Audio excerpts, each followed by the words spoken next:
We're on day 3, video 2 of our sort of extreme overclocking rig, except it's not using that exotic of a cooling solution. We're using a giant 78 quart ice bucket, and we're insulating everything. Difference is this time I'm insulating it better. We'll ice cool everything, so the CPU included, not just the GPUs.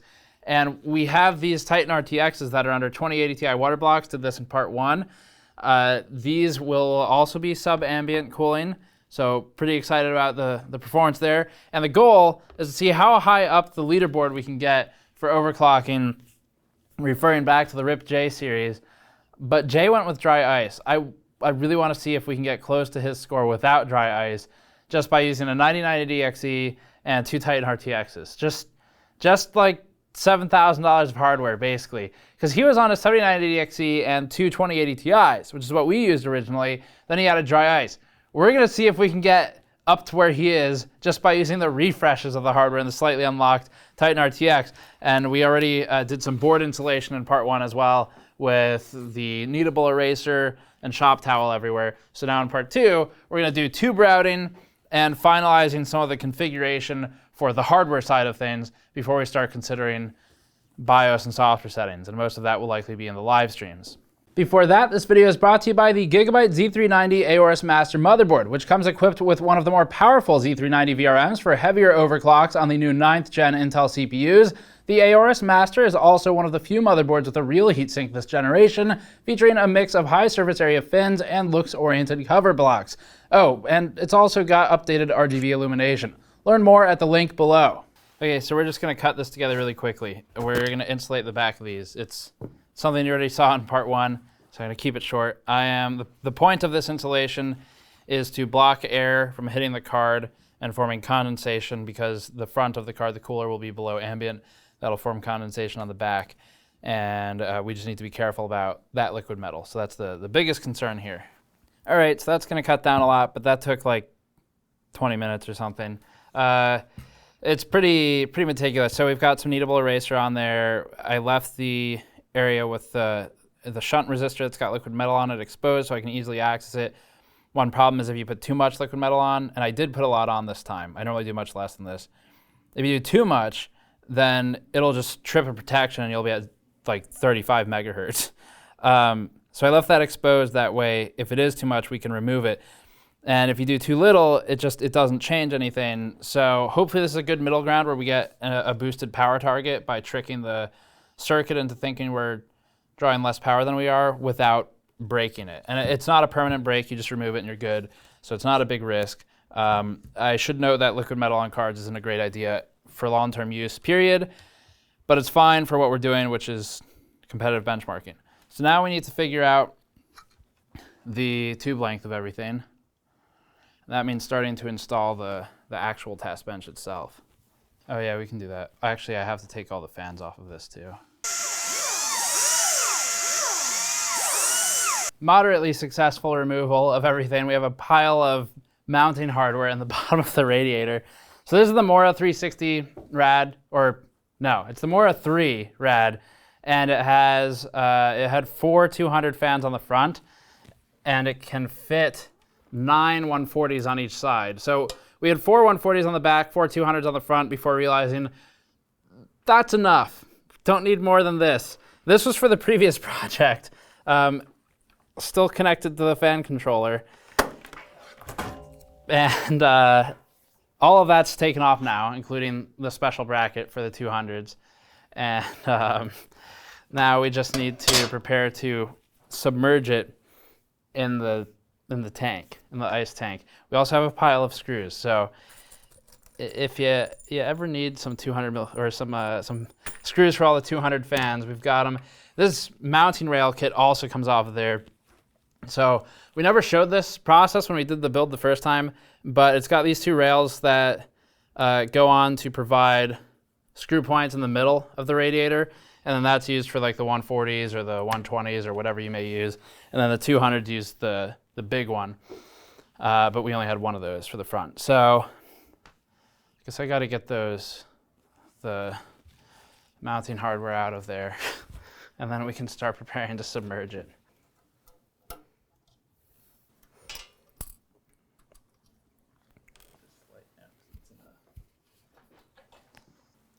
the Watercool MO-RA 3 is fun for everyone. It's fun for the whole team, and now it's time to transplant it, I think, into the bucket to start planning that phase. So I'm gonna move it and then get the bench here and start building that out, run all the tubes and figure out the loop order. That's gonna be the big thing to do. I always have to think through that kind of before really committing to it, because there's a lot of stuff going on in the loop. So we need the bucket. This has been here since the last stream. That's a 540 radiator, if you didn't see that one. It has a bunch of EK Furious fans, which are insane. 2,500 RPM. We still have some insulation on the CPU loop, and the cooler is covered in debris from the ceiling tile from when we were doing some electrical work. So it's time for this to come out, I guess. It's still got water in it.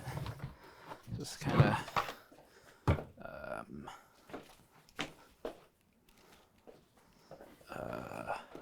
I need your assistance. Can you hold this for a second? Okay, thanks.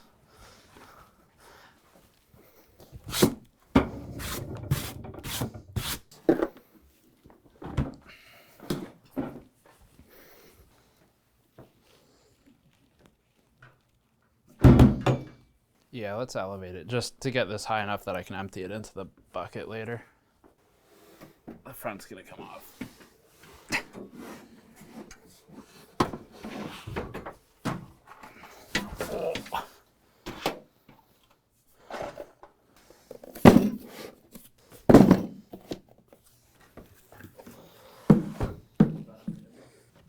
Oh, that's pretty stable.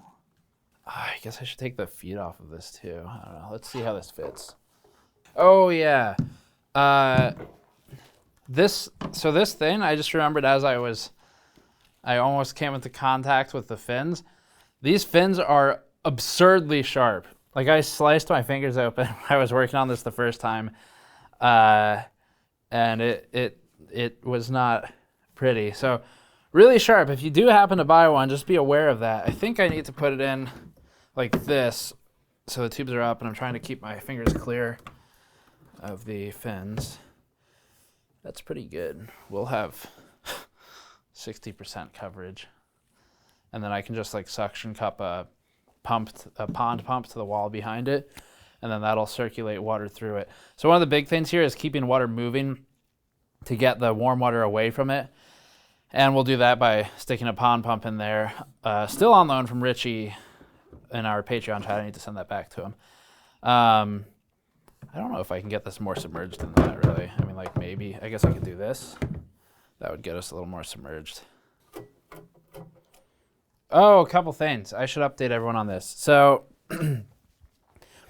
after the whole RIPJAY everything was done last time, after Jay's last response, we hit that review cycle for a whole bunch of products. And part of that review cycle involved me removing the lid again from the 7980XE for testing against the 9980XE, which was not publicly out yet or announced.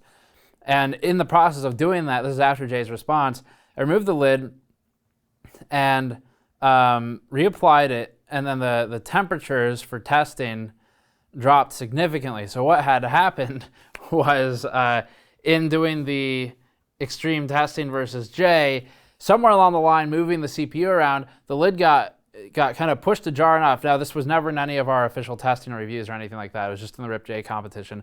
But it got pushed around enough that the thermals were significantly higher than what they should have been. So for the GPUs in the ice bucket, they did great. The CPU was way higher. Like, I mean, it was, some of the cores weren't really contacting the IHS properly, which resulted in the IHS, well, I mean, it resulted in basically lower clocks than we could have gotten. So realizing that, we had a bit more room left in the CPU, I think. I did not know that we were so thermally constrained because I didn't think to really check. So, okay, well, this is good for that. It's only one radiator. It is quite large, but it's only one radiator. So I don't know. I'm thinking loop order is GPUs. They're the most thermally dependent, and then the CPU. My concern is that the GPUs are going to be limited by the vBIOS, and I don't know what to do about that yet. That's going to be my biggest limitation right now. So it'll be reservoir, water goes down, goes into the inlet on the dual DDC pump. This is an EK dual pump. Comes out, and the dual pump is kind of necessary for how far we're going to be pushing this liquid. Comes out, goes into the radiator, so it is now the coldest it can possibly be. So at this point, it should go directly to a component, and that's going to be with this into a GPU, and then that GPU will go into the second GPU in the middle of the board.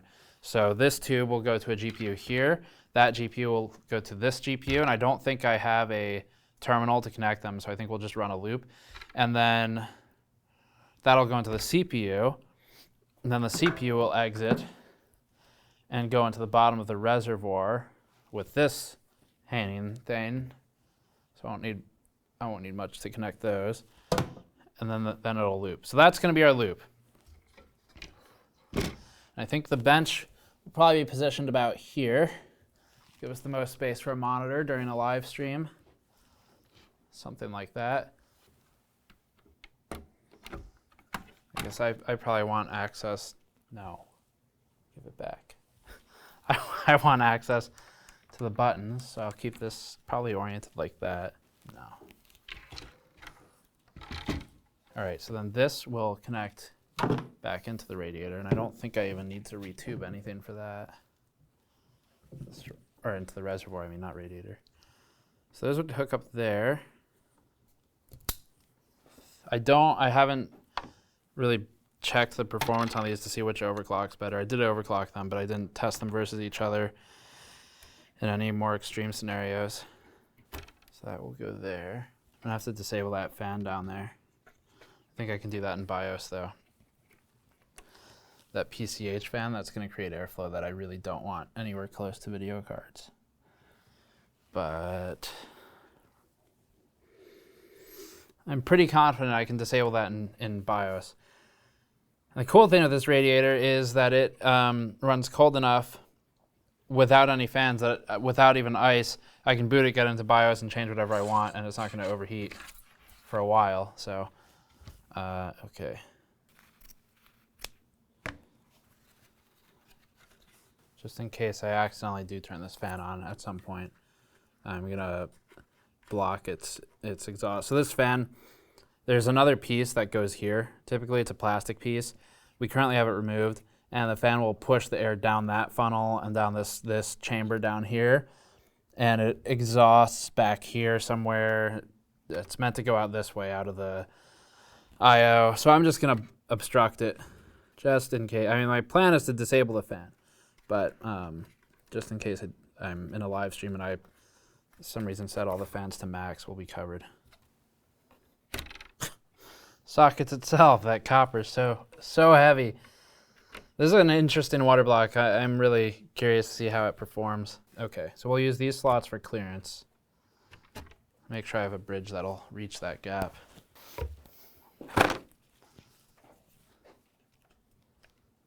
Yes, okay, cool. Help. It got me. I can't leave now. I don't know if these would be significantly improved with the real NVLink bridge, like the actual super expensive one with full bandwidth and resource sharing and all that stuff. I don't know that that really matters for this kind of test, or that it's even supported in TimeSpy.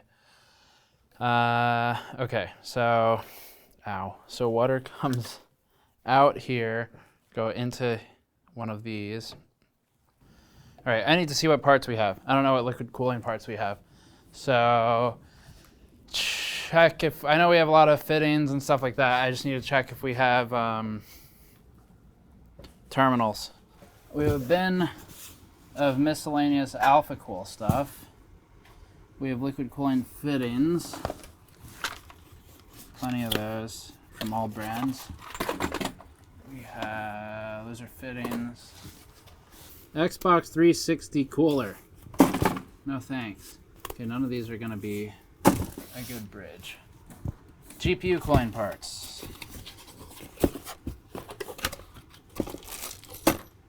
GPX upgrade kit. Wow, that's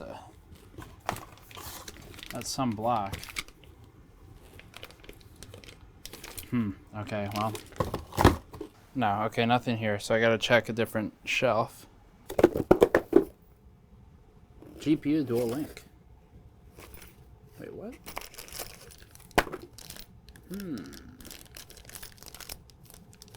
That's interesting. That's promising. Right, let's see if this will fit. If it does, then I will probably regret not using 2 EK blocks instead. Damn.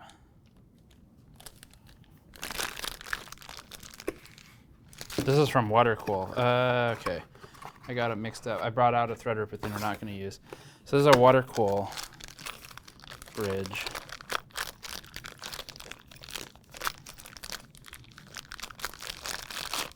That would also need to be completely wrapped in paper towels. But damn, that would make my life a lot easier. If it fit. And it's not going to do that. I'm being told by Ritchie C77, we just set part 1 of this live. And he helped me with this, with some of the parts sourcing for water cooling parts when we did our first round of this, because Jay's got a massive inventory of it and I didn't. And he just messaged me after seeing our first part of the video. Shout out to Ritchie C77. He's on the leaderboard too. He says dice for Jay, dry ice for Jay was more based on inexperience. So he's more or less saying that it's worth trying, just be careful with it the first time trying it out. And that chilled water and full coverage can be tricky to deal with for condensation that will build on the backside of the block, which I am aware of, but also not positive how to solve, short of just blocking every possible entrance for air. So I probably need to go over these some more with paper towel, but we'll go ahead and finish the loop planning before I do that. But this thing that I stopped to look up in the first place, let's see. The necessary serial plug is not included. GPU X dual link covers, okay, so covers all common configurations of 2 or 3 video cards. Okay, 1 cover bridge to close the unused slots, I see. Okay, so we're not gonna be able to do anything with that, which means I'm just gonna run tubes for all of this. So,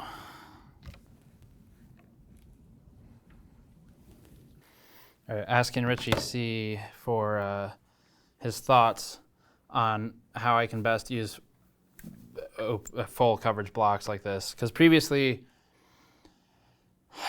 I just used the supremacy block, and that was pretty easy because it's 1 block, and I just kind of covered everything around the block with paper towel.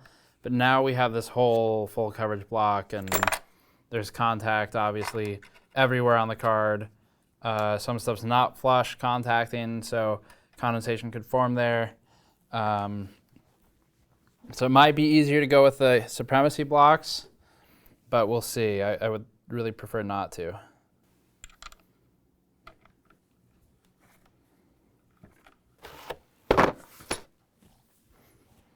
These fittings have been extremely useful. What are these even called? I don't know. EK HFB fittings. I've liked working with these. They are easy to install and remove, and it's pretty cool actually. This one doesn't fit, but you just stick an Allen key in there. I don't know if it's I guess it's a 10mm Allen key, and then you can tighten it like that. So these have been great to work with. I think I probably want a right angle one on one side of the card though. So he's got a good point here. Ritchie says that blocking off everything, blocking off everything to the card at like all possible entrances for air should stop condensation. Whatever air is left inside of it will condense, so that's a point of concern, but he does say it's a minor amount. And then he says he ran the Titan V with a full block and all of the exposed areas had condensation on them. So maybe I don't know if he did, I think he did chilled water. I think he did what we're doing. So we just need to be careful with making sure nothing's really exposed.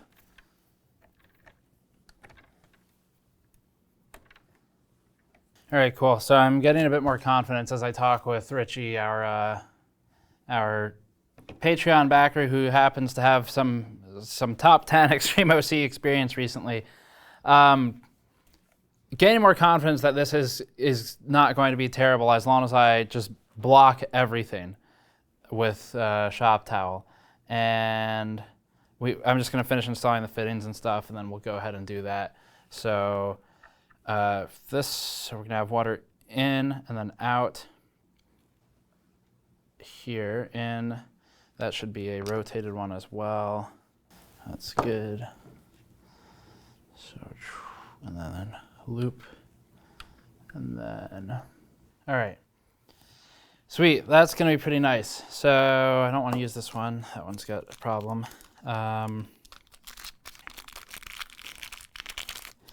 So it's gonna be a tube straight into here, both sides. So basically the loop's gonna come from over there, out of the big radiator. Quick disconnect just to make things easier. It impedes flow a bit, but we should be fine. So QDC, and then tube with QDC straight into there. So this will be the first device in the loop, and then exit, and then go straight into there, and then exit, and I'll disconnect this one and just strap it straight there. And I should probably do a QDC there as well. Otherwise, I'm not going to be able to disconnect the loop. So we'll probably do a small, really small loop right here, or QDC right there. That goes into the CPU. CPU connects to the reservoir. The reservoir exits and goes into the dual DDC, and then the dual DDC goes into the radiator on the other side, and we'll have a pond pump for the rest. I think that covers the idea here, the concept. So now I just need to tape the rest of these up and make sure I'm covered on the condensation front. So that'll take a little while, but we'll burn through that pretty quickly in the editing at least.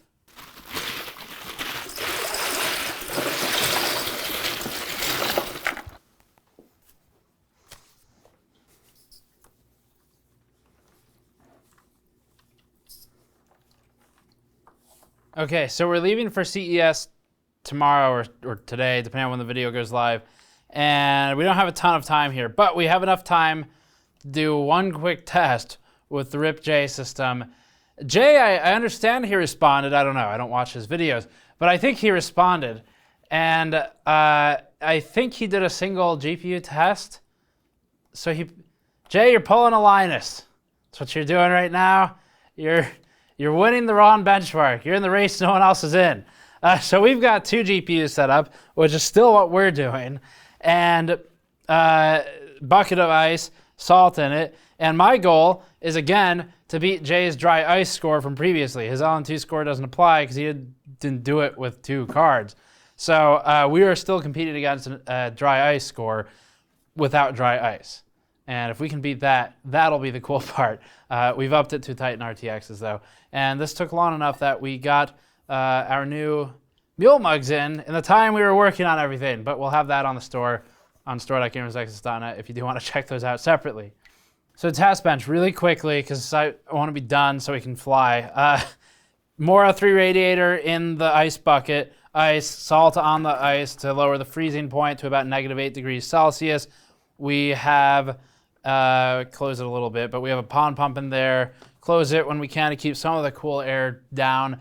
Dual DDC, smallish reservoir, dual Titan RTXs, everything is insulated like crazy. And then we had, briefly, 2 power supplies hooked up, but I've cut it back to just 1. And that originally was so that we could run them on 2 separate circuits so that we could ensure there was no V-droop in the line. Okay, so we're running off 1 power supply now, which has been sufficient. Having an issue where I'm getting a shutdown at 1.5 volts, and it seems like OCP, but I've tried 2 different power supplies and it still does it. So not sure what that is, but we can still beat the score without 1.5 volts, even though it would be nice to have that so we get 5.3 gigahertz all-core, but we're still at 5.1, 5.2. So let's run a couple benchmarks and then get on a plane so I can go see Jay in person. Okay, so we just booted it up, and it currently has similar settings. I've just pushed it to 51 all-core. But it has the same settings as our previous 9980XE live stream, and we're at 33 mesh, 51 all-core, 1.95, just put it to 1.42 volts for V-core. So this is basically the not currently trying profile. It's the let's make sure it's stable profile. We're at 3,800 megahertz. So all we're doing is just seeing if this thing actually will run presently because, well, it's freshly assembled. So that's the first test. Okay, so I haven't really stability tested these to see where, like I know where one of them performs based on the review, but we're just gonna punch in some numbers that are probably stable and see where that gets us. So then 1120 memory, 170 offset core, max power. Not gonna do any hotkeys or any of that this time. Just don't really feel like it right now. We've got travel immediately. So let's see what our baseline is with these settings. Might as well close GPU-Z. Oh, I'll check the temperature. Okay, GPU's kind of hot. 10 degrees right now. Our target's normally about 8. And CPU's at 19. So, okay. Well, first test pass is done. Jay's 2 cents. 15,455 dual GPU. And we just did 15,826 without trying before getting on a plane. Der Bauer's at 16,248, and I'm sure he hasn't tried in several months. But with more time, we could potentially catch up to Der Bauer. But I'll take that. 170 megahertz offset core, 1120 memory.